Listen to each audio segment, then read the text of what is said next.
Hello, and welcome to this episode of Charleston Women Podcast. Today, we welcome Kim Lolley, a Louisiana-based fashion brand.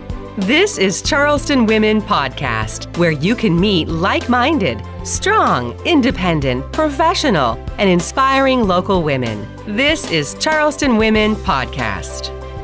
Hello, and welcome to this episode of the Charleston Women Podcast. I am Kim Russo, your host. Today, we welcome Kim Lolley, a Louisiana-based fashion brand inspired by her grandmother's love of sewing and timeless Southern style. Welcome, another Kim. Let me hear about your story and how you started this fashion brand. Well, actually, I'd spent a little over 25 years as a registered nurse. I always wanted to be a nurse, loved nursing. And then when I became an empty nester, I've always loved fashion, and my family thought, you ought to pursue something in fashion as a hobby. So this, started as a hobby. Both of my grandmothers had passed away, and I was able to receive a lot of their old patterns that they used to sew with on their old Singer sewing machines with a foot pedal from back when I was a little girl. And they both would make my dresses, my dolls' dresses would match my dresses. So anyway, I took a lot of their old patterns that were gifted to me or passed down to me and just started modernizing them a little bit. I am all about the June Cleaver from Leave It to Beaver or Marion Cunningham from Happy Days. I loved the way they dressed back then. And so I just took these patterns and put a little modern twist on them and just kind of started working on the patterns. And then I found a manufacturer in Los Angeles to kind of take it from there with fabrics and everything. And so this hobby just took off. A lot of women were really interested in those style dresses, so it just kind of developed from there. What made you pivot from being a nurse? That's such a big change in lifestyle. And it's kind of a funny story because I am not computer savvy. I mean, I grew up in the era where I think we might have had a computer lab when I was in college where we could go once a week and borrow the computer, and it was the old IBM with the black screen and the green writing. And so I'm not computer savvy. So when all of the nursing world, everything was nurses' notes for computerized, everything. And I thought, I was spending more time on the computer and less time, with my patients. And it was just a challenge. And then COVID hit and my daughter, got married, moved on. And so I thought, I've always wanted to do something, maybe with fashion. So let's try this. And I can avoid the computer world. But unbeknownst to me, how has that worked out? It is. I am on the computer all the time now. So the story that you mentioned about how you have the doll clothes matching your clothes, that reminds me totally of my nieces, American Girl doll. They are obsessed with having their dolls match them. Right. So for the true American girl with your dolls matching, for sure. I grew up watching Leave It to Beaver, where in Happy Days, where the mothers would mop and cook, and they had on their dresses and their pearls, and that's how my grandmothers were. And I thought, well, I want to be like that. I want to mop and do all that. I want to always have on wear a dress and pearls, and so that's kind of what my dresses kind of remind me of. Yeah, explain the style to me, because you have some really cool fabrics and prints, and what's the story behind that? First of all, I love bright, happy prints. As you can see, everybody always says, wow, your prints are really, they're loud, they're bright. But I love all of that. I've kind of started out more into just, I'll find a print that I love, but that has since developed into finding different types of fabrics. I have found there's some fabrics, that I love working with, and there's some fabrics that I started working with that maybe, we need to elevate and go a different route on that. But I'm learning as I go on the different fabrics, but I love, the fabrics that have less wrinkle and that are just very bright, happy patterns. I'm kind of switching over to some of my more casual line to more of the nylon spandex with a little polyester that's just so soft and doesn't wrinkle. I'm really kind of into that on my casual line right now, and the fabric is just so soft. In 1996, it was Southern Women to Women magazine. Now it's Charleston Women magazine. Charleston Women is all about strong, capable, confident, hardworking, nurturing, determined, dedicated, and inspiring women. Our readers are business owners, entrepreneurs, mothers, sisters, wives, and grandmothers. pick up your copy of Charleston Women Magazine at Charleston area Harris Teeters and Food Lions. Charleston Women Magazine. We are Charleston women. You're listening to the Charleston Women Podcast. You mentioned you're starting an athletic line. That's kind of what that's segueing into. Yes, I love all that buttery, that soft fabric of that tinsel, and it's just the way it feels. And plus, living here in the South, we don't have a lot of cool weather, so that fabric to me is very breathable. It's not so heavy for an athletic line around here, so it is coming out here soon, and I'm so excited about the fabric because it truly just is so soft. I love the good texture. I actually just bought a sweatsuit based on how it felt. It's kind of experiential. And then as you're wearing it, it just makes you happy. Right. So you do a lot of dresses. Is this athletic line going to be more sportswear or still kind of comfortable dresses? It's going to be both. I do have some skirts, but I also love the athletic line that'll offer like the 3/4 zip sweater with a longer skirt. Longer skirt like to the calf. I love that look with little tennis shoes.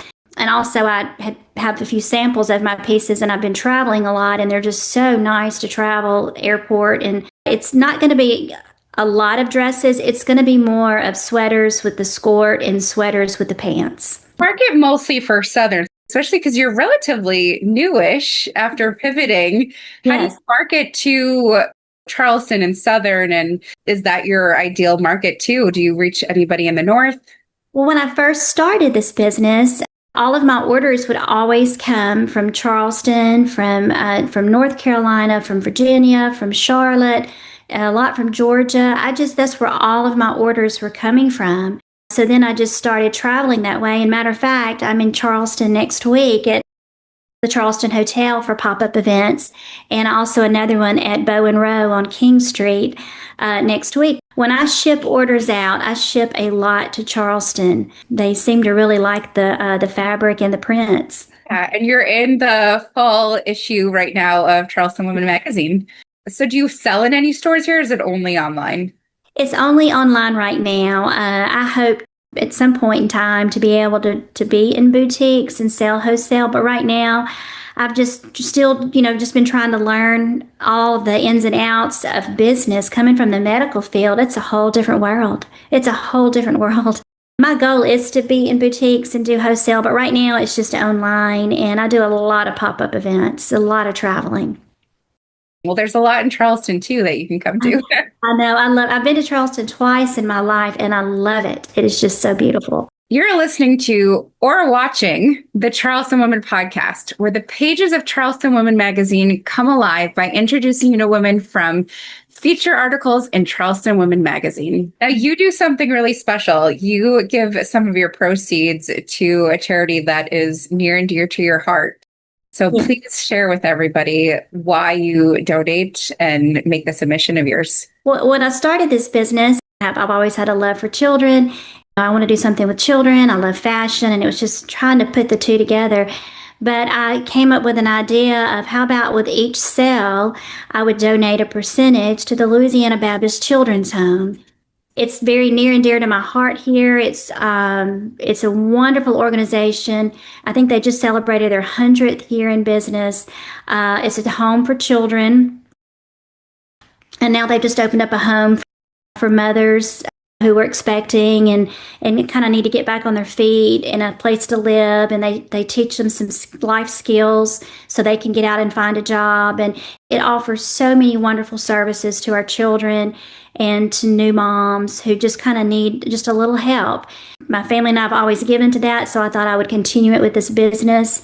And so far, we're still, it's just a wonderful organization and near and dear to me. And I love children, and so it's been a good thing for us to do. Can you share with any Charleston women? You've pivoted such a drastic move. Like, what is any advice that you give to somebody that is doing something completely different and has a passion to do something else? What would you advise them to do if they're feeling like they need to change? I think the first thing that I should have done was probably tried to work with another fashion designer or just sit down and talk with someone that's been in the business for a while and get some tips from them.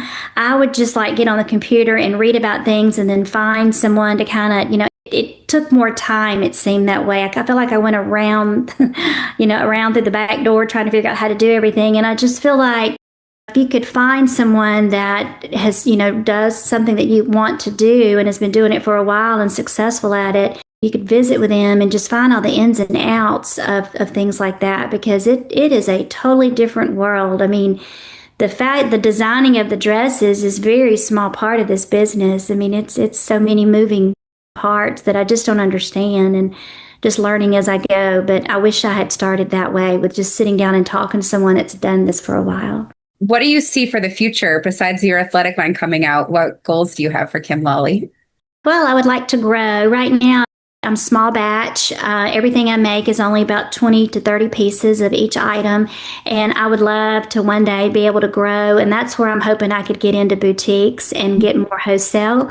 So that is my goal, is to grow. Of course, it is nice being small batch, because there are a lot of women that'll say, well, I just don't like to see myself coming, and seeing themselves in the dress. So the same dress. So that has been nice. It has been a big plus, but I would like to grow a little bit and offer more of a particular style. Well, that sounds exciting. And I hope we get to see you soon in some Charleston boutiques. Oh, thank you. What's Kim Lolley's brand really known for? What is your signature for the brand? When I started out, not only is it like the feminine silhouettes, but it's also, I love the toile print. I love everything toile. I mean, I think I would wallpaper my house. I would use it for wrapping paper. I mean, I just think the toile print is just so beautiful. We have come up with, the manufacturers and I, some different colors and different styles of toile and different scenes. And it has been so much fun. I think we have every color in toile. We have, I think, just about have covered in my dress line. And it's just a fun print. I just think the scenes are just so, I don't know, they have a little Southern charm to them.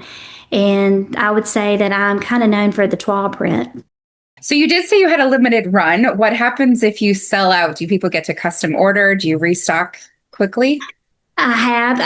I've run out of 2 different style dresses, and right now those are back in manufacture and they're being reproduced. There was 2 dresses that were very popular, and those are right now being reproduced. So yes, as I run out, we just go back to the manufacturer and start another batch. Yeah. So what do you suggest for customers to do when they're on your site and they see something sold out? Is there a waiting list we can get on? I do. You can put on there that you want to pre-order. If it's sold out, then we have a pre-order on that particular item, and you just fill that out, and then we send you an email, let you know when it's coming, and then they can purchase or get on the wait list.